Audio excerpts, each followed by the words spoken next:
রাত্র গভীর হয়ে গেলে মোবাইল করতো, বাবা খাইছুনি, ঘুমাবি কখন, ডিউটি শেষ হইছে কিনা বল। বলে হ্যাঁ বাবা।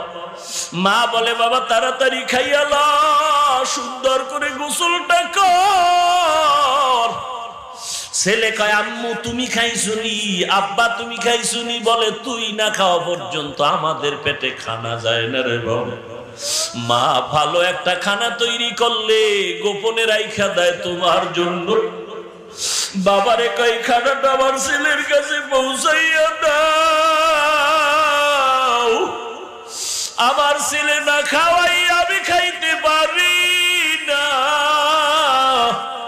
ওই মা বাবা যার দুনিয়াতে নাই রে যুবক, ওই মায়ের যারা ধমক দিছো, ওই মায়ের কলিজায় যারা আঘাত করেছো, চোখ দুইটা বন্ধ করে দেয়